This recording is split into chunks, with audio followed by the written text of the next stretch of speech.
Hello friends, कैसे हैं सब लोग। आई होप अच्छे होंगे, खुश होंगे। हमने स्टार्ट किया है इलेक्ट्रोमैग्नेटिक इंडक्शन। पिछले वीडियो में फैराडे के दोनों लॉज हमने डिस्कस किए हैं, first law and second law. उस वीडियो को जरूर देखिएगा। कंटिन्यूटी बहुत ज़रूरी है, ठीक है। हर चीज़ में कंटिन्यूटी जरूरी है, फिजिक्स में और टेक्निकल सब्जेक्ट में तो बहुत ही ज़रूरी है। फिर भी इस वीडियो को थोड़ा और अच्छे से समझने के लिए मैं एक रिमाइंडर छोटा सा दे देता हूँ। फैराडे का फर्स्ट लॉ क्या कहता है कि अगर एक कंडक्टिंग लूप है किसी भी शेप का, कंडक्टिंग लूप, वायर से आपने एक लूप बनाया, wire is a conducting material, तो उस कंडक्टिंग लूप से एक मैग्नेटिक फ्लक्स पास हो रहा है, ठीक है। तो पहला लॉ ये कहता है फैराडे का कि अगर इस मैग्नेटिक फ्लक्स को आप टाइम के साथ चेंज करते हैं तो ऐसा करने से उस लूप में एक ईएमएफ इंड्यूस हो जाएगा और उस ईएमएफ की वजह से एक करंट भी इंड्यूस हो जाएगी। ये पहला लॉ है। सेकेंड लॉ क्या कहता है कि ठीक है, लूप से जो मैग्नेटिक फ्लक्स पास हो रहा है उसको आप चेंज कर रहे हैं, तो एक सेकेंड में जितना ज्यादा आप चेंज करेंगे उतना ज्यादा ईएमएफ इंड्यूस होगा, और ईएमएफ ज्यादा इंड्यूस होगा तो ऑब्वियसली करंट भी ज्यादा इंड्यूस होगी। ये सेकेंड लॉ कह रहा है, ठीक है। सेकेंड लॉ को आप कहते हैं कि इंड्यूस्ड ईएमएफ, अगर मैं स्मॉल ई से डिनोट करूं, is directly proportional to rate of change of magnetic flux. मैंने कई बार वीडियोस में आपको बता रखा है, फिजिक्स में रेट का मतलब होता है पर सेकेंड। कहीं भी रेट वर्ड आता है तो उसका मतलब पर सेकेंड होता है।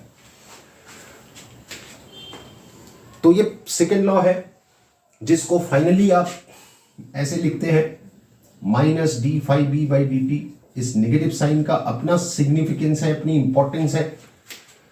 एग्जाम में, बोर्ड के एग्जाम में आपसे पूछ सकते हैं कि नेगेटिव साइन का क्या सिग्निफिकेंस है, क्यों लगाया आपने नेगेटिव साइन, डिस्कस करेंगे।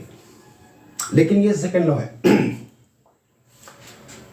तो फर्स्ट लॉ क्या कह रहा है, कंडक्टिंग लूप से जो फ्लक्स पास हो रहा है उस फ्लक्स को चेंज कर दीजिए आप, ईएमएफ इंड्यूस हो जाएगा और ईएमएफ की वजह से करंट इंड्यूस हो जाएगी। पहला लॉ है। सेकेंड लॉ कह रहा है कि इस मैग्नेटिक फ्लक्स को एक सेकंड में जितना ज्यादा आप चेंज करेंगे उतना ज्यादा ईएमएफ आएगा, और जितना ज्यादा ईएमएफ आएगा फिर ऑब्वियसली उतनी ज्यादा करंट भी आएगी।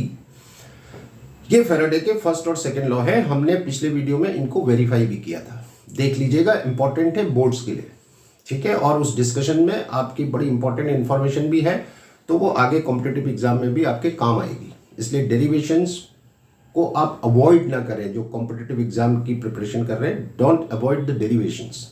डेरिवेशन खाली एक प्रोसेस नहीं है कि ठीक है आप प्रोसेस के थ्रू गए, आपने एक फॉर्मूला डिराइव कर दिया। डेरिवेशन के बीच में बहुत इंपॉर्टेंट इंफॉर्मेशन छुपी रहती है, काम आती है आपके, ठीक है। एनीवे, तो फर्स्ट लॉ सेकेंड लॉ, छोटी सी बात और बता दूं, फर्स्ट लॉ और सेकेंड लॉ में क्या इंपॉर्टेंट बात आपको ध्यान रखनी है कि जो ईएमएफ की वैल्यू है, जो ईएमएफ इंड्यूस हो रहा है उसकी जो वैल्यू है, उस वैल्यू पे इस बात से फर्क नहीं पड़ता कि आप फ्लक्स को इंक्रीज कर रहे हैं या डिक्रीज कर रहे हैं। आप फ्लक्स को इंक्रीज करें या डिक्रीज करें, दोनों केसेस में चेंज हो गया फ्लक्स। तो फर्स्ट और सेकेंड लॉ में आपने वर्ड यूज किया है चेंज, कि फ्लक्स को चेंज करिए आप, तो इंक्रीज करिए या डिक्रीज करिए, कोई फर्क नहीं पड़ता ईएमएफ की वैल्यू पे। इस बात को ध्यान रखिएगा, ठीक है। आगे बढ़ते हैं। तो अब आज का डिस्कशन हम स्टार्ट करते हैं। ये हमारा सेकेंड लॉ है, ठीक है। तो मैं, मान लीजिए हमने जैसे डिस्कस किया था कि ये मैग्नेट है, मान लीजिए मैग्नेट का नॉर्थ पोल है, ये हमारा कंडक्टिंग लूप है, ये फ्लक्स पास हो रहा है, मैग्नेटिक लाइंस दिखा रहे हैं हम, ठीक है। तो इस मैग्नेटिक फ्लक्स को आप चेंज कर दीजिए तो ईएमएफ आएगा। ये ईएमएफ का फॉर्मूला है। इसी फॉर्मूले से अगर मैं इस लूप की करंट फाइंड करना चाहूं तो करंट भी निकाल सकता हूं। करंट क्या होगी, EMF divided by resistance of the loop. ये जो लूप है, इस लूप का जो रेजिस्टेंस है, तो ई बाई आर कर दूं तो करंट आ जाएगा, जिसमें इसको मैं ऐसे भी लिख सकता हूं -1/r, और ई की जगह आ गया d phi B by d t. ये आ गया, ये नेगेटिव साइन फिर आ गया, देखिए। इस dt को इधर ले आऊं तो I इंटू डी टी, ये हो जाएगा -1/r d phi B, change in magnetic flux, ठीक है। और करंट इंटू टाइम क्या होता है, चार्ज। तो अगर मैं इसको डी क्यू से डिनोट करूं तो ये चार्ज भी आ गया कि कितना चार्ज फ्लो होगा लूप में। फ्लो ऑफ चार्ज को ही करंट कहते हैं। अब इसमें आप एक बात नोटिस कर पा रहे होंगे कि जो इंड्यूस्ड ईएमएफ है और जो इंड्यूस करंट है, ठीक है, दोनों ही टाइम पे डिपेंड कर रहे हैं, टाइम पे, इनवर्सली प्रोपोर्शनल टू डीटी है। कम टाइम में फ्लक्स चेंज होगा तो ज्यादा ईएमएफ आएगा, ज्यादा करंट आएगी, ये बता रहा। देखिए ई और डीटी इनवर्स रिलेशन है, आई और डीटी इनवर्स रिलेशन है। तो जितने कम टाइम में आप फ्लक्स चेंज करेंगे, जो भी चेंज आपने किया उसमें टाइम जितना कम लगाएंगे उतना ज़्यादा ईएमएफ, और फिर जैसे मैंने कहा ईएमएफ ज़्यादा तो करंट भी ज़्यादा। लेकिन जो चार्ज है डी क्यू जो है, जो लूप में जो चार्ज फ्लो हो रहा है, it is independent of time, ये टाइम पे डिपेंड नहीं कर रहा है, चार्ज उतना ही फ्लो होगा। ठीक है, तो जितना भी फ्लक्स आपने चेंज किया वो आप कम टाइम में चेंज करिए या ज़्यादा टाइम में चेंज करिए, चार्ज उतना ही फ्लो होगा। लेकिन ईएमएफ और करंट की वैल्यू वो डेफिनेटली टाइम पे डिपेंड करेगी। ठीक हो गया, एक बात क्लियर हो गई। ये फॉर्मूले आपके काम आने वाले हैं न्यूमेरिकल्स में, अभी हम न्यूमेरिकल्स भी करेंगे। अब इस ईएमएफ की डायरेक्शन की बात कर लेते हैं, इसका डायरेक्शन भी इंपॉर्टेंट है। ठीक है, और इसी फॉर्मूले से हम ईएमएफ के डायरेक्शन को समझ सकते हैं। ठीक है, तो इसको अगर आप नोट करना चाहें तो नोट कर लीजिए, फिर हम आगे बढ़ते हैं। तो देखिए डायरेक्शन की बात करते हैं, डायरेक्शन ऑफ ईएमएफ। अच्छा, ये हमारा फॉर्मूला है E = -d∅b/dt। मैग्नेटिक फ्लक्स का फॉर्मूला क्या होता है, BA cos थीटा, जिसमें थीटा क्या होता है, angle between magnetic field means the direction of magnetic field and area vector के बीच का एंगल होता है थीटा। ठीक है, तो अब देखते हैं कि डायरेक्शन कैसे, तो इसको बहुत आराम से आप कर सकते हैं। सबसे पहले तो मैं इसको थोड़ा सा इलेबोरेट करके लिख देता हूं। 5b अगर यहां डाल दें तो E =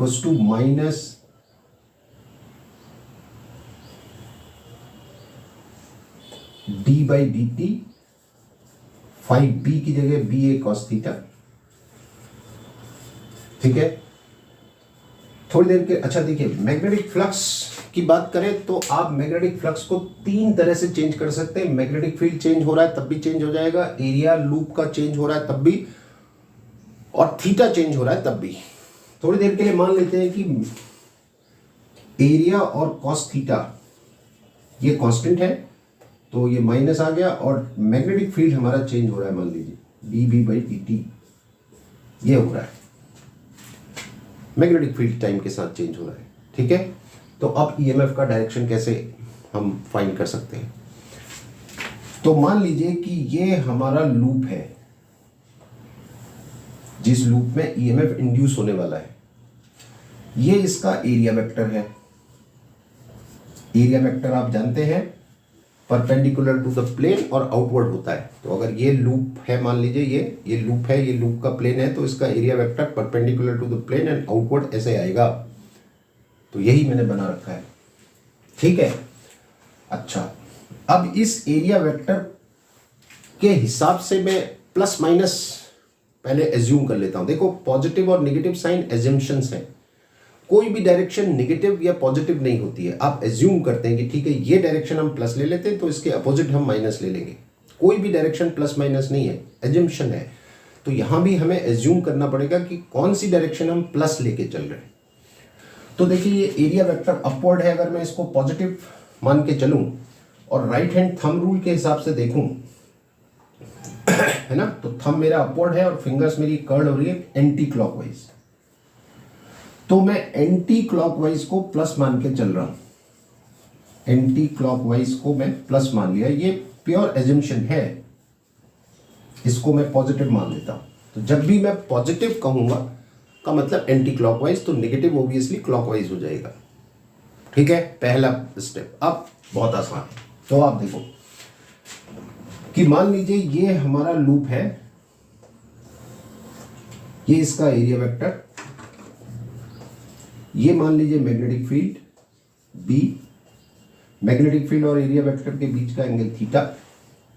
और जैसा कि आप देख रहे हैं कि इस सिचुएशन में जो थीटा है वो लेस देन 90 है, यानी एक्यूट एंगल है, और क्योंकि थीटा लेस देन 90 है तो कॉस थीटा डेफिनेटली प्लस में आएगा। अब मैं यहां बात कर रहा हूं ईएमएफ के इस फॉर्मूले में बात कर रहा हूं। तो कॉस थीटा तो प्लस में आएगा अगर थीटा एक्यूट है लेस देन 90 है। अब आप मान लीजिए कि ये जो मैग्नेटिक फील्ड है ये इंक्रीज हो रहा है, it is increasing, this magnetic field is suppose increasing, बढ़ रहा है।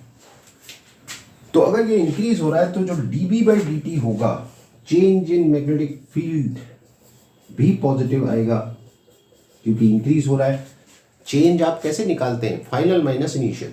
तो अगर इंक्रीज हो रहा है तो फाइनल ज्यादा होगा, इनिशियल कम होगा, जब आप सब्ट्रैक्ट करेंगे प्लस में आएगा। तो dB/dt भी आपका प्लस में आ गया, कॉस थीटा भी प्लस में आ गया। तो इस फॉर्मूले के हिसाब से देखो तो ये पॉजिटिव, ये भी पॉजिटिव, ठीक है। एरिया की तो वैल्यू प्लस माइनस का मतलब नहीं है।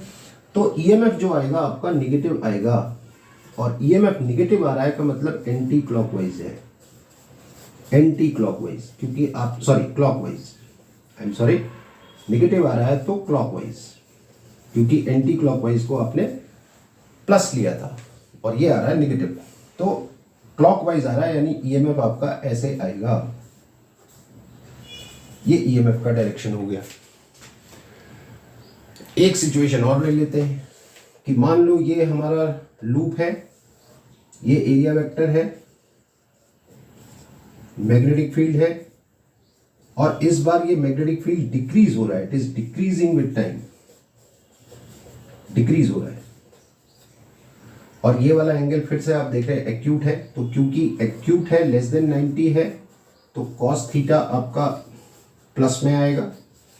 और इस बार क्योंकि टाइम के साथ मैग्नेटिक फील्ड डिक्रीज हो रहा है तो जो dB/dt वाली टर्म है इस फॉर्मूले में, ये निगेटिव आएगी। तो अब ये नेगेटिव, एक नेगेटिव ऑलरेडी है, तो ई आपका कैसा आएगा, पॉजिटिव आएगा। और पॉजिटिव डायरेक्शन क्या ले रखी है आपने, एंटी क्लॉकवाइज, तो इस बार ये एंटी क्लॉकवाइज हो जाएगा, यानी कि ये डायरेक्शन ईएमएफ का आएगा एंटी क्लॉकवाइज। समझ गए। एक सिचुएशन और ले लेते हैं, ठीक है। तो थोड़ा सा हमको स्पेस की जरूरत पड़ रही है, एक सिचुएशन और ले लेते हैं, यहीं पर ले लेते हैं। तो आप देखो कि ये मान लीजिए लूप है, ये एरिया वेक्टर है, सॉरी दिस इज से द एरिया वेक्टर, ये मैग्नेटिक फील्ड है मान लीजिए। इस बार आप देख रहे हैं जो थीटा है ये मोर देन 90 है, का मतलब ऑब्ट्यूस एंगल है, तो कॉस थीटा निगेटिव आएगा। ये मैग्नेटिक फील्ड मान लीजिए इंक्रीज हो रहा है, इट इज इंक्रीजिंग, तो क्योंकि मैग्नेटिक फील्ड आपका इंक्रीजिंग है तो dB/dt प्लस में आएगा। तो इस बार आप देख रहे हो कि कॉस थीटा निगेटिव है, कॉस थीटा निगेटिव, ये पॉजिटिव, एक निगेटिव ऑलरेडी है, तो ईएमएफ कैसा आ रहा है आपका, प्लस में आ रहा है। और पॉजिटिव डायरेक्शन कौन सी ली थी आपने, एंटी क्लॉकवाइज, तो ये आपके ईएमएफ का डायरेक्शन हो जाएगा एंटी क्लॉकवाइज। तो आप बहुत आसानी से ईएमएफ का डायरेक्शन फाइंड कर सकते हैं, ठीक है। इसको नोट करना चाहे तो नोट कर लीजिए, आगे बढ़ते हैं। तो अब बात करते हैं बहुत इंपॉर्टेंट लॉ की, जिसको हम कहते हैं लेंजेस लॉ। हमने फैराडे का फर्स्ट लॉ देखा, सेकंड लॉ देखा, अब ये एक और लॉ है, फैराडे का नहीं है लेकिन एक और लॉ है इस चैप्टर का, लेंजेस लॉ। क्या कह रहा है, स्टेटमेंट मैंने लिखा है, induce current flows in a direction so that magnetic field due to this induce current. अब जब आपको पता है करंट से मैग्नेटिक फील्ड प्रोड्यूस होता है, अब वो चाहे सेल वाली करंट हो या इस चैप्टर में जो इंड्यूस करंट की आप बात कर रहे हैं वो करंट है, करंट से मैग्नेटिक फील्ड आएगा। तो लॉ कह रहा है कि induce current flows in a direction so that magnetic field due to this induce current, इस करंट की वजह से जो मैग्नेटिक फील्ड आएगा opposes the change in magnetic flux. अच्छा, आपने अभी तक के डिस्कशन में एक बात नोटिस की होगी, इस पूरे चैप्टर में सबसे इंपॉर्टेंट वर्ड क्या होने वाला है जानते हैं आप? सबसे इंपॉर्टेंट वर्ड इस चैप्टर में क्या होने वाला है? चेंज। बिना चेंज के इस चैप्टर में कुछ नहीं होने वाला। कहानी चेंज से शुरू हो रही है। मैग्नेटिक फ्लक्स चेंज करो तो ऐसा हो जाएगा, ऐसा होगा तो फिर ऐसा हो जाएगा, फिर ऐसा हो जाएगा। सारी कहानी आगे की इसी वर्ड पे टिकी हुई है, चेंज। अगर आप मैग्नेटिक फ्लक्स चेंज नहीं करते हैं तो ये चैप्टर में कुछ नहीं है। फिर change is the most important word in this chapter. तो वो कह रहा है, लेंजेस लॉ ये कह रहा है कि जो इंड्यूस करंट आएगी मैग्नेटिक फ्लक्स के चेंज होने से, जो करंट इंड्यूस होगी वो करंट से जो मैग्नेटिक फील्ड प्रोड्यूस होगा वो मैग्नेटिक फ्लक्स में होने वाले चेंज का अपोज करेगा, चेंज का अपोज करेगा। अब इसको थोड़ा समझते हैं और इसी से आप इंड्यूस करंट का डायरेक्शन फाइंड कर सकते हैं। इंड्यूस करंट का डायरेक्शन भी इससे आप फाइंड कर लेंगे। कैसे कर लेंगे, मैं कुछ एग्जांपल्स यहां पे डिस्कस करता हूं आपके साथ। देखिए, तो हम एक सिचुएशन लेते हैं कि मान लीजिए ये हमारा लूप है, ये मैग्नेट है, मैग्नेटिक फील्ड के लिए मैग्नेट चाहिए डेफिनेटली, और ये मैग्नेट इस लूप की तरफ आ रहा है। तो क्या होगा, अब क्योंकि इधर नॉर्थ पोल है तो डेफिनेटली मैग्नेटिक फील्ड का डायरेक्शन ये होने वाला है। ये मैग्नेटिक फील्ड का डायरेक्शन है away from the north pole, north से दूर जाते हुए होता है मैग्नेटिक फील्ड का डायरेक्शन, टुवर्ड साउथ पोल होता है। ठीक है, तो ये मैग्नेटिक फील्ड का डायरेक्शन है। अब क्योंकि ये मैग्नेट लूप की तरफ जा रहा है तो मैग्नेटिक फील्ड इंक्रीज हो रहा होगा, और मैग्नेटिक फील्ड इंक्रीज हो रहा है तो फ्लक्स भी इंक्रीज हो रहा होगा, क्योंकि फ्लक्स आप जानते हैं, अभी हमने देखा BA cos थीटा। तो since magnetic field is increasing, so the flux passing through this loop is also increasing. तो फ्लक्स, मैग्नेटिक फ्लक्स यहां पे चेंज हो रहा है, और क्या चेंज हो रहा है, इंक्रीज हो रहा है। इस पे ध्यान रखो।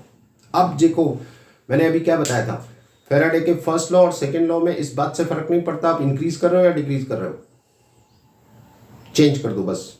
लेकिन लेंजेस लॉ में ये ही सबसे इंपॉर्टेंट है कि आप इंक्रीज कर रहे हो या डिक्रीज कर रहे हो, और यही बात EMF और इंड्यूस करंट का डायरेक्शन डिसाइड करती है। EMF की वैल्यू पे इस बात का फर्क नहीं पड़ता कि आप फ्लक्स को इंक्रीज कर रहे हो या डिक्रीज कर रहे हो। ऐसे ही इंड्यूस करंट की वैल्यू पे भी इस बात से फर्क नहीं पड़ता, आप इंक्रीज करो डिक्रीज करो, कुछ भी कर दो, चेंज कर दो। लेकिन इंड्यूस्ड EMF की डायरेक्शन या इंड्यूस करंट की डायरेक्शन इस बात पर डिपेंड करती है कि आप फ्लक्स को इंक्रीज कर रहे हैं या डिक्रीज। इंक्रीज करने से इंड्यूस करंट का जो डायरेक्शन आएगा, डिक्रीज करने से उसका अपोजिट आएगा। वो आप देख लो। तो ये मैग्नेट लूप की तरफ जा रहा है, तो magnetic field passing through the loop will increase, magnetic flux will also increase. तो इससे क्या होगा, एक करंट आएगी, एक करंट इंड्यूस होगी। अब ये करंट इस डायरेक्शन में फ्लो होगी कि इस चेंज का अपोज कर सके। और चेंज क्या हो रहा है कि मैग्नेटिक फ्लक्स इंक्रीज हो रहा है। क्यों इंक्रीज हो रहा है मैग्नेटिक फ्लक्स, क्योंकि मैग्नेटिक फील्ड इंक्रीज हो रहा है। मैग्नेटिक फील्ड इंक्रीज हो रहा है, इसलिए फ्लक्स भी इंक्रीज हो रहा है। तो इंड्यूस करंट की वजह से जो मैग्नेटिक फील्ड आएगा, अब एक और मैग्नेटिक फील्ड आएगा, जैसे ही इसमें करंट इंड्यूस होगी एक और मैग्नेटिक फील्ड आएगा। ये वाला मैग्नेटिक फील्ड तो इसका है, लेकिन फ्लक्स के चेंज होने से जैसे ही इसमें करंट आएगी तो एक और मैग्नेटिक फील्ड आएगा। उस मैग्नेटिक फील्ड का डायरेक्शन इस मैग्नेटिक फील्ड के अपोजिट होना चाहिए, क्योंकि फ्लक्स इंक्रीज हो रहा है तो इंड्यूस करंट कोशिश करेगी कि ये फ्लक्स डिक्रीज हो जाए। तो इंड्यूस करंट की वजह से जो मैग्नेटिक फील्ड आएगा वो इसके अपोजिट आना चाहिए। तो ये मैग्नेटिक फील्ड का डायरेक्शन है इंड्यूस्ड करंट की वजह से। अब देखो, दो मैग्नेटिक फील्ड हो गए, एक मैग्नेट वाला जिसका ये डायरेक्शन है और एक इंड्यूस करंट वाला जिसका डाउनवर्ड डायरेक्शन है। तो net magnetic field passing through the loop will decrease. तो मैग्नेट जब पास आ रहा था तो फ्लक्स बढ़ रहा था, तो इंड्यूस करंट ऐसी डायरेक्शन में फ्लो हुई कि उसका मैग्नेटिक फील्ड डाउनवर्ड आ गया, तो अपोज कर रहा है। अब सवाल है कि डाउनवर्ड मैग्नेटिक फील्ड के लिए इंड्यूस करंट का क्या डायरेक्शन होना चाहिए। तो मैं रूल लगा लेता हूं। देखो, थंब मेरा डाउनवर्ड, ये मैग्नेटिक फील्ड का डायरेक्शन, फिंगर्स मेरी कर्ल हो रही है कैसे, क्लॉकवाइज जा रही है, तो इंड्यूस करंट का ये डायरेक्शन होगा। तो this is the direction of induce current in this situation. एक एग्जांपल और ले लेते हैं कि मान लो ये हमारा एक क्रॉस्ड मैग्नेटिक फील्ड है। क्रॉस मैग्नेटिक फील्ड आप जानते हैं इनटू द पेपर होता है, या बोर्ड में मैं बना रहा हूं तो इनटू द बोर्ड होगा ऐसे, आपकी नोटबुक के हिसाब से ऐसे आएगा, बोर्ड में ऐसे आ रहा है, इनवर्ड है। तो ये मैग्नेटिक फील्ड है, ठीक है। इस मैग्नेटिक फील्ड में एक लूप रखा है, ऐसे रखा है मान लो, और आप देख रहे हैं कि ये जो लूप रखा हुआ है इस तरह से रखा है, मैग्नेटिक फील्ड आपका इनवर्ड है। तो इस लूप से अभी मैक्सिमम फ्लक्स पास हो रहा है, क्योंकि पूरा का पूरा लूप आपका मैग्नेटिक फील्ड के अंदर है, तो maximum flux is passing through the loop, ठीक है। अब मैं इस लूप को बाहर निकाल रहा हूं, तो जब मैं इसको बाहर निकालूंगा तो flux passing through the loop will decrease, क्योंकि जैसे जैसे ये बाहर आएगा तो मैग्नेटिक फ्लक्स डिक्रीज होगा। अभी तो इस लूप का पूरा एरिया मैग्नेटिक फील्ड के अंदर है, तो पूरे एरिया से फ्लक्स पास हो रहा है। लेकिन थोड़ी देर बाद सिचुएशन कुछ ऐसी होगी, लूप का कुछ हिस्सा बाहर आ जाएगा, कुछ अंदर होगा, तो फिर इतने हिस्से से तो फ्लक्स पास होगा, इतने से नहीं होगा। ऊपर वाले से होगा, जो मैग्नेटिक फील्ड के अंदर है वहां से फ्लक्स पास होगा, जो बाहर आ गया उससे नहीं होगा। So finally the flux passing through the loop will decrease. अगर आप इसको बाहर पुल कर रहे हैं तो फ्लक्स डिक्रीज। अब ध्यान रखना, यहाँ पे फ्लक्स क्या हो रहा है, डिक्रीज हो रहा है। अब इस फ्लक्स के डिक्रीज होने से करंट इंड्यूस होगी, तो उस करंट की वजह से जो मैग्नेटिक फील्ड आएगा वो चाहेगा कि फ्लक्स डिक्रीज ना हो, का मतलब इंक्रीज हो जाए। तो इंक्रीज कैसे होगा कि अब इंड्यूस करंट की वजह से जो मैग्नेटिक फील्ड है वो भी अगर इनवर्ड आ जाए, जो आपने मैग्नेटिक फील्ड अप्लाई किया वो तो इनवर्ड है ही, इंड्यूस करंट का मैग्नेटिक फील्ड भी अगर इनवर्ड आ जाए तो फ्लक्स जो डिक्रीज हो रहा था वो इंक्रीज होने लगेगा, उल्टा। तो मेरे को जो इंड्यूस करंट वाला मैग्नेटिक फील्ड चाहिए वो भी मुझे इनवर्ड चाहिए, मेरे को। तो उसके लिए मैं रूल फिर से अगर लगाऊं तो देखो, ये इनवर्ड थंब रूल लगाऊं तो थंब इनवर्ड आ रहा है, तो मेरी फिंगर्स ऐसे जा रही, so current will go like this, ये। तो इस करंट का मैग्नेटिक फील्ड इनवर्ड आएगा, तो क्लॉकवाइज करंट आ जाएगी फिर से, ये ध्यान रखिएगा। तो इसको आप नोट करिए, फिर आगे बढ़ते हैं। इसी में एक सिचुएशन और ले लेते हैं कि मान लो आपका फिर से क्रॉस मैग्नेटिक फील्ड है, फिर से इनवर्ड है, और इस बार एक लूप इसमें बाहर से अंदर आ रहा है। तो अब क्या होगा, जब तक बाहर है तब तक तो कोई फ्लक्स पास नहीं हो रहा, लेकिन जैसे जैसे ये लूप एंटर करेगा तो magnetic flux passing through the loop will increase. ठीक है, तो इस बार जो है क्या होने वाला है कि फ्लक्स टाइम के साथ इंक्रीज होने वाला है, जब तक ये लूप कंप्लीटली मैग्नेटिक फील्ड के अंदर नहीं आ जाता ऐसे, तब तक फ्लक्स विल इंक्रीज, क्योंकि जैसे जैसे इसका एरिया मैग्नेटिक फील्ड में एंटर करेगा मैग्नेटिक फ्लक्स बढ़ता जाएगा। ठीक है, इस फॉर्मूले के हिसाब से देखो तो इस बार जो फ्लक्स चेंज हो रहा है इसकी वजह से हो रहा है। मैग्नेटिक फील्ड आपका कांस्टेंट है, डायरेक्शन भी फिक्स है, वैल्यू भी फिक्स है, थीटा भी फिक्स है। लूप का एरिया मैग्नेटिक फील्ड के अंदर जो है वो इंक्रीज होता जा रहा है, क्योंकि आप लूप को अंदर ले जा रहे हैं। तो अब क्या होगा, इंड्यूस करंट चाहेगी, क्योंकि फ्लक्स बढ़ रहा है, तो इंड्यूस करंट वाला मैग्नेटिक फील्ड इसके अपोजिट आएगा, तो अपोज हो जाएगा। यानी इस बार मुझे मैग्नेटिक फील्ड आउटवर्ड चाहिए। हमने जो मैग्नेटिक फील्ड अप्लाई किया है वो इनवर्ड है, तो इंड्यूस करंट वाला मैग्नेटिक फील्ड किधर आना चाहिए, आउटवर्ड। तो आउटवर्ड के लिए अगर मैं थंब रूल लगाऊं, देखिए तो थंब मेरा आउटवर्ड है, तो ये फिंगर्स मेरी कैसे जा रही है, एंटी क्लॉकवाइज। तो इस बार जो करंट इसमें आने वाली है वो एंटी क्लॉकवाइज आएगी। समझ रहे, ये बहुत इंपॉर्टेंट है बोर्ड के एग्जाम के लिए भी, कंपटीशन के लिए भी। डायरेक्शन इस चैप्टर में बहुत इंपॉर्टेंट है, इस बात को ध्यान रखिए। तो मैं फिर से बता रहा हूं, लेंजेस लॉ ये कह रहा है कि इंड्यूस करंट की वजह से जो मैग्नेटिक फील्ड आएगा वो magnetic field change in flux का अपोज करेगा। कैसे करेगा मैंने बताया, अगर फ्लक्स बढ़ रहा है, लूप से पास होने वाला फ्लक्स अगर बढ़ रहा है, तो इंड्यूस करंट वाला जो मैग्नेटिक फील्ड है वो अपोजिट आएगा, जो आपने मैग्नेटिक फील्ड अप्लाई किया है उसके अपोजिट आएगा।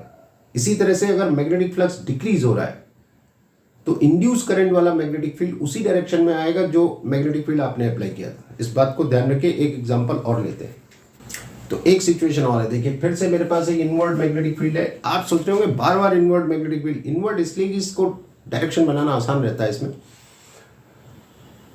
है ना, तो रूल लगाने में आसानी हो जाती है, इसलिए इनवर्ड। तो इसमें एक लूप रखा है, इनफैक्ट दो लूप रखे हैं। एक लूप आप देख रहे हैं ABEF और दूसरा ACD या BCDE।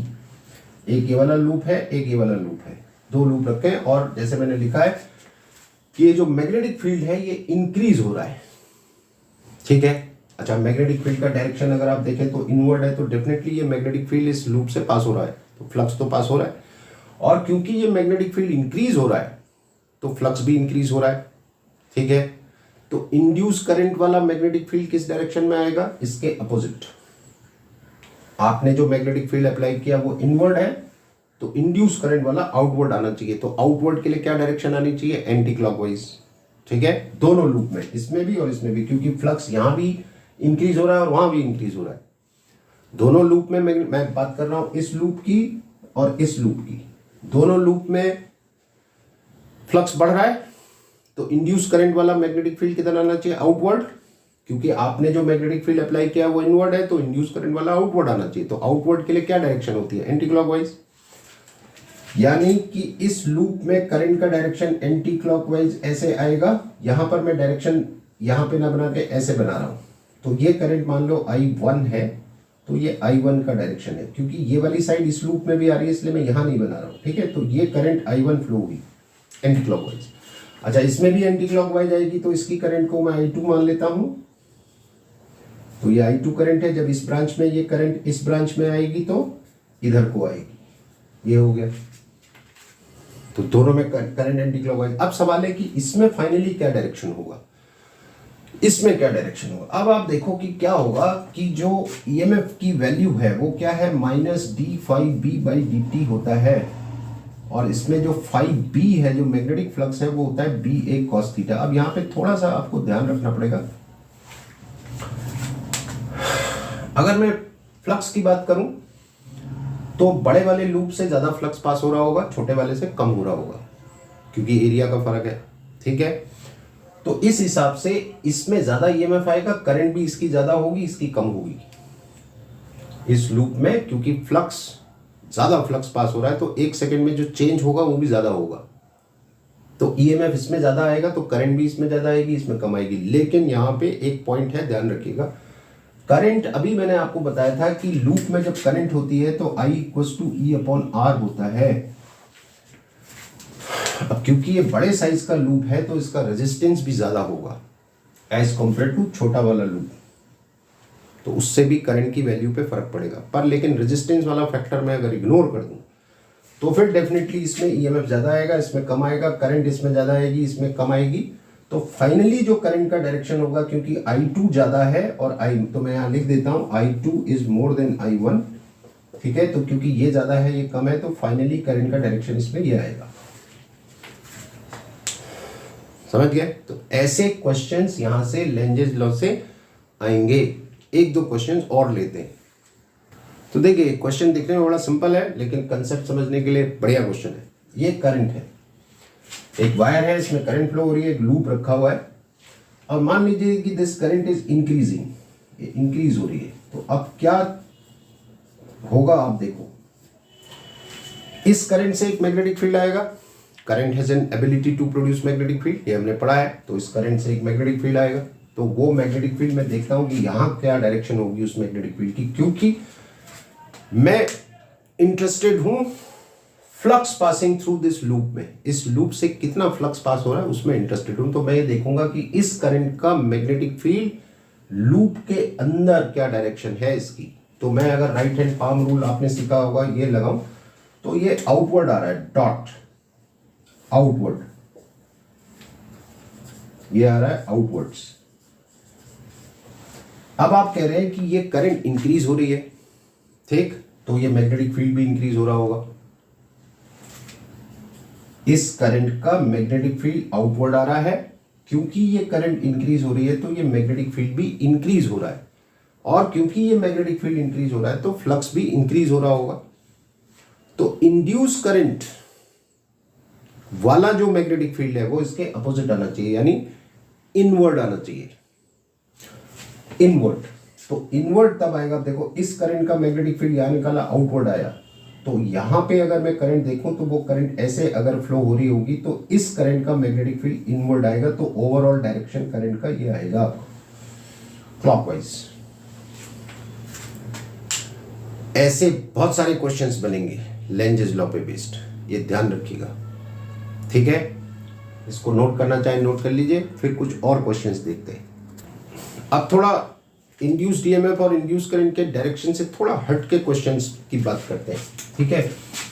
हम सेकेंड लॉ पर बेस्ड क्वेश्चंस की बात करें, d phi b by dt, ये है आपका सेकेंड लॉ।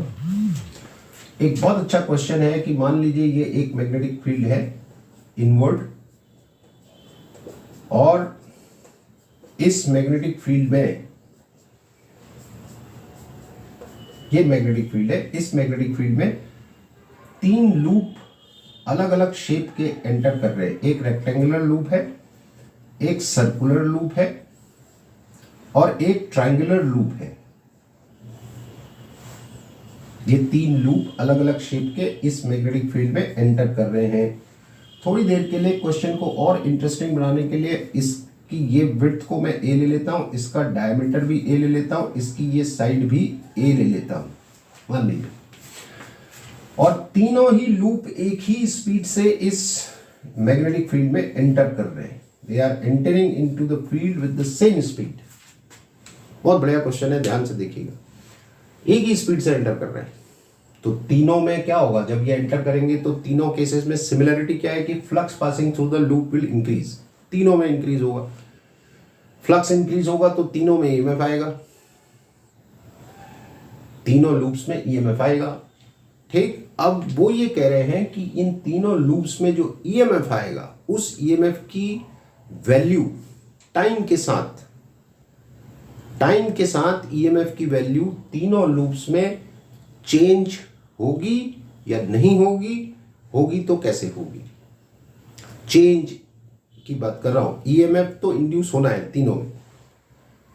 वो ये कह रहे हैं कि तीनों लूप जब एंटर कर रहे होंगे तो जो भी ईएमएफ इंड्यूस हो रहा है तीनों लूप में, उस ईएमएफ की वैल्यू टाइम के साथ एक जैसा ही रहेगा या चेंज होगा, तो उसको समझना है। ठीक है, तो आप देखो अगर ध्यान से, अगर मैं यहां पर कुछ लाइंस ड्रॉ करूं इक्वल डिस्टेंस पे, पहली लाइन, दूसरी लाइन, तीसरी लाइन और चौथी लाइन, ये 4 लाइन मैंने ड्रॉ की। ठीक है, अब आप देखो रेक्टेंगल के केस में अगर आप देखो, अच्छा मान लीजिए ये डिस्टेंस v है, ये भी v है, ये भी v है। इसलिए v कह रहा हूं क्योंकि v से ही एंटर कर रहे, तो हर 1 सेकंड में कितना आगे बढ़ेंगे? ये v, हर 1 सेकंड में v आगे बढ़ जाएंगे क्योंकि इनकी स्पीड v है। जैसे मान लीजिए स्पीड 2 मीटर पर सेकंड होती तो हर 1 सेकंड में 2 मीटर आगे बढ़ जाते। तो अब यहाँ पे v है तो v मीटर पर सेकंड का मतलब 1 सेकंड में तीनों लूप v डिस्टेंस आगे बढ़ेंगे। तो ये भी v ले रखा है मैंने, ये भी v, ये भी। तो पहले सेकंड में रेक्टेंगल का इतना एरिया एंटर हुआ। फ्लक्स का फॉर्मूला ध्यान रखना आप, यहां पर जो फ्लक्स चेंज हो रहा है वो एरिया की वजह से हो रहा है, ना तो मैग्नेटिक फील्ड चेंज हो रहा है ना अलाइनमेंट चेंज हो रहा है, तो एरिया की वजह से फ्लक्स चेंज हो रहा है यहाँ पे। तो एरिया पे फोकस करना है। पहले सेकंड में रेक्टेंगल का इतना एरिया एंटर हुआ, सर्कल का इतना एरिया एंटर हुआ और ट्रायंगल का इतना एरिया एंटर हुआ। देख रहे हैं?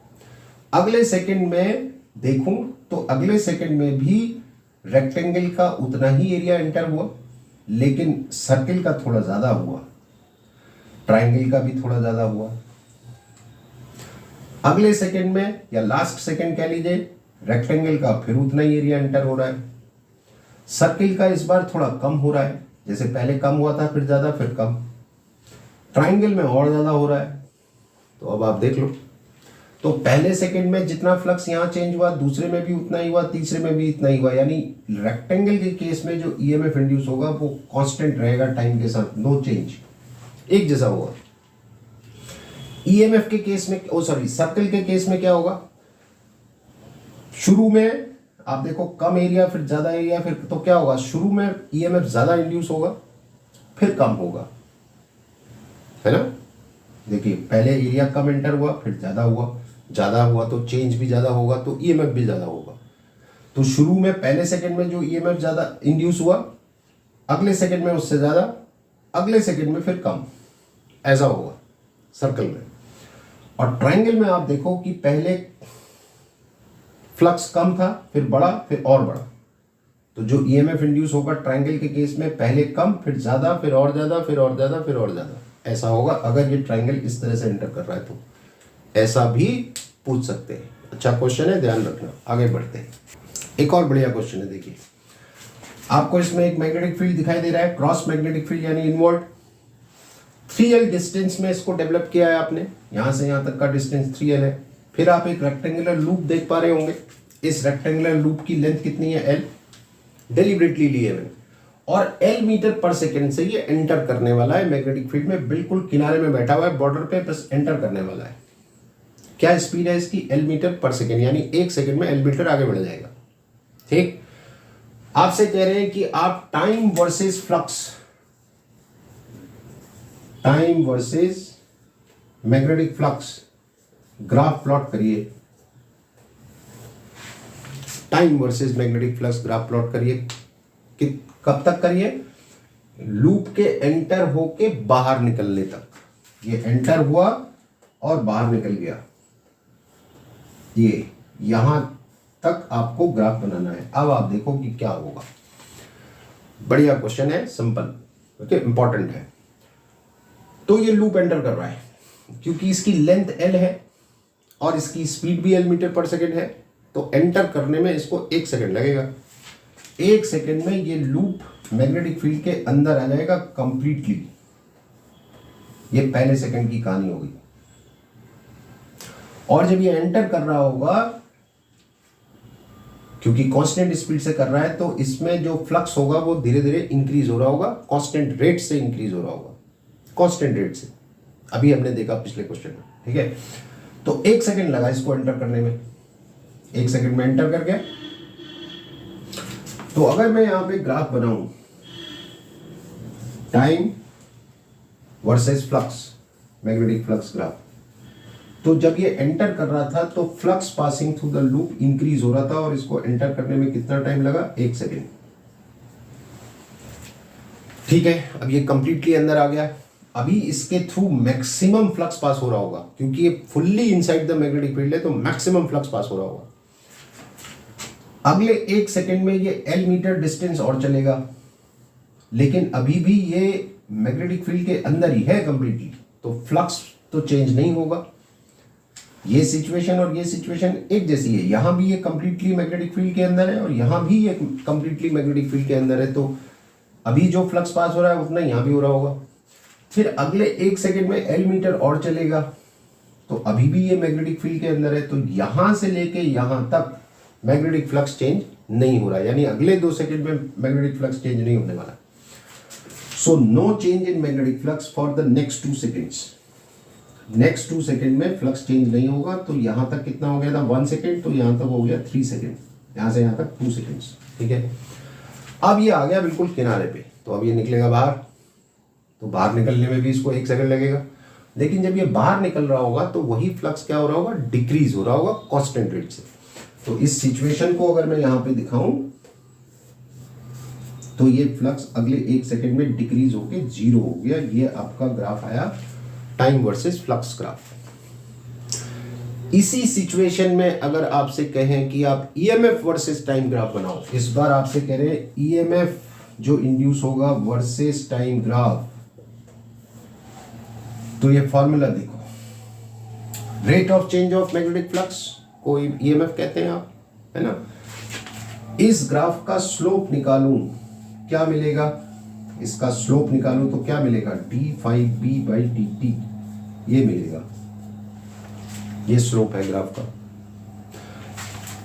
यहां से यहां तक जो स्लोप है, अगर मैं इसको डिवाइड करूं, O to A, A to B, B to C, O से A तक, O to A जो स्लोप है वो कैसा है, पॉजिटिव, पॉजिटिव स्लोप है और कांस्टेंट है, पॉजिटिव एंड कांस्टेंट स्लोप है।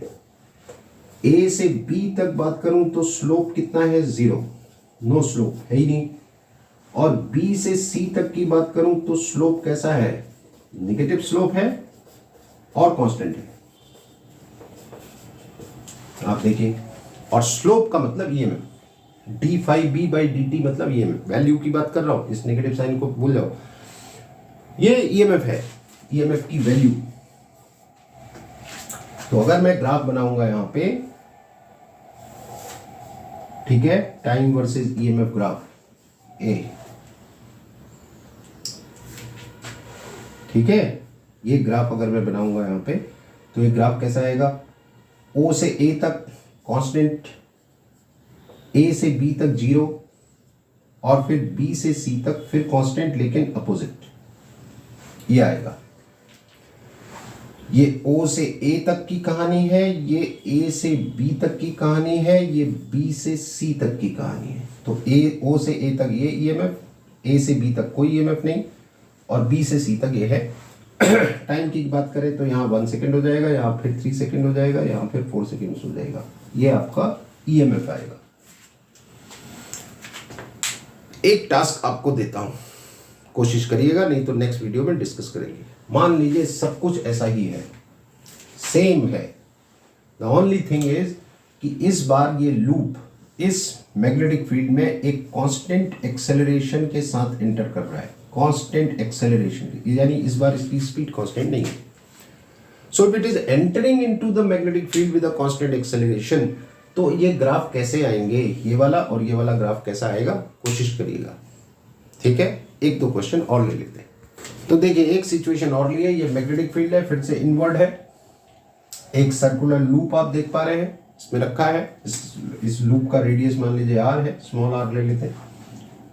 आपसे कह रहे हैं कि loop is rotated about its diameter, ये वाला डायमीटर ले लेते हैं। इस डायमीटर के अबाउट आपने इसको 90 डिग्री से रोटेट किया t सेकेंड्स में। अभी लूप ऐसे रखा है आपका, ये ध्यान रखिएगा, ये रखा हुआ है, तो ये मैग्नेटिक फ्लक्स इसके थ्रू पास हो रहा है। देखो मैग्नेटिक फील्ड आपका इनवर्ड है, इनवर्ड मैग्नेटिक फील्ड है, तो ये इनवर्ड मैग्नेटिक फील्ड इसके थ्रू पास हो रहा है। ठीक है, तो कह रहे हैं कि हमने लूप को डायमीटर के अबाउट रोटेट कर दिया 90 डिग्री पे t सेकेंड में। ऐसे रखा था, ऐसे कर दिया।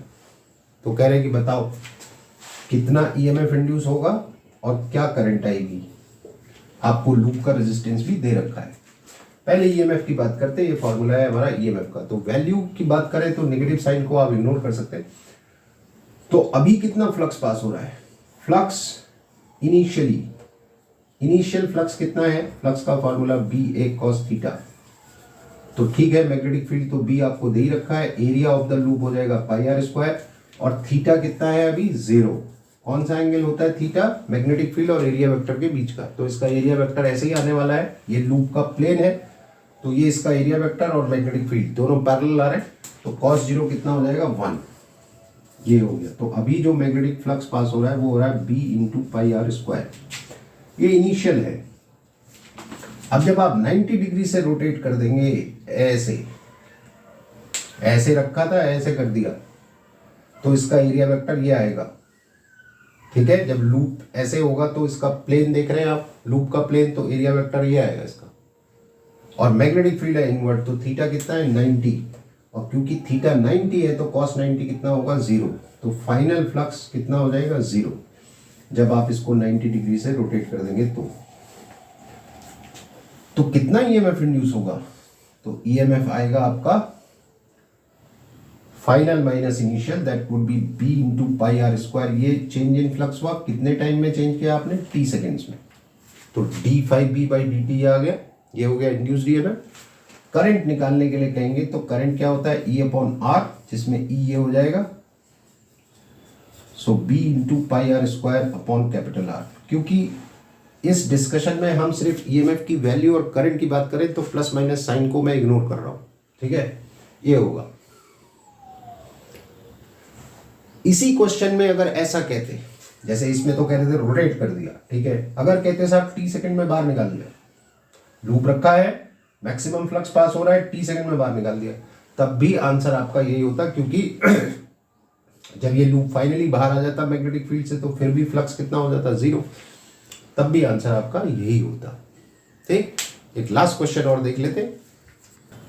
तो ऑलमोस्ट सेम सिचुएशन है, मैग्नेटिक फील्ड आप देख रहे हैं इनवर्ड है, एक सर्कुलर लूप रखा है इसमें जिसका रेडियस स्मॉल r है, मैग्नेटिक फील्ड B है, और इस बार हमने क्या किया कि इस डायमीटर के अबाउट ओमेगा एंगुलर वेलोसिटी से इसको रोटेट कर दिया।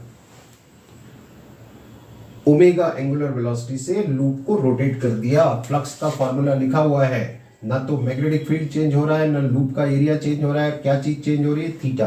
कौन सा एंगल होता है, theta, angle between magnetic field and area vector. तो जब आप इसको घुमाएंगे तो क्योंकि मैग्नेटिक फील्ड का डायरेक्शन तो फिक्स है, अब लूप रोटेट कर रहा है तो एरिया वेक्टर घूमेगा लूप के साथ, तो थीटा चेंज होगा, ध्यान रखना। ठीक है, तो हमें बताना है कि इंड्यूस्ड EMF कैसा आएगा, बताओ।